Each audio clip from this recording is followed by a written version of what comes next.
এখন দেখেন এই যে তারেকের বিষয় ইলিয়াস ভাই যে কত ভিডিও বা কত কিছু যে করলো, ঠিক আছে। এমনকি একে নিয়ে এই যে ইলিয়াস ভাই জুম মিটিংও করলো। এখন দেখেন এই তারেক আবার ইলিয়াস ভাইয়ের বিপক্ষে গিয়ে কত কিছু বলতেছে যে এরা মানে প্রত্যেক দিনে ভিডিও বানাতে হবে, বিভিন্ন সেনাবাহিনীর প্রধান বা মুখে তমুককে নিয়ে ভিডিও বানাতে হবে, মানে টাকা কামাইতে হবে, এরকমভাবে তারেক বলতেছে।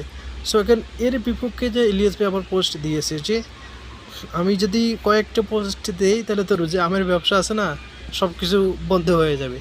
সো এটাই হচ্ছে দুনিয়ার স্বার্থ। সো এতদিন এই তারেক ভাই অনেক বিপদে ছিল, বিভিন্নভাবে সহযোগিতা করেছিল ইলিয়াস ভাই, ঠিক আছে।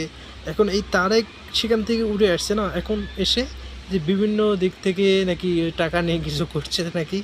দেখেন এখন মানে বিভিন্ন এদিক থেকে সেদিক থেকে ফায়দা পাইতেছে না। এখন ইলিয়াস পপি নাকি যারা এর অনেক আপন ছিল এখন এদের বিপক্ষে যখন লেগে গেছে, ঠিক আছে। এটাই হচ্ছে দুনিয়ার স্বার্থ।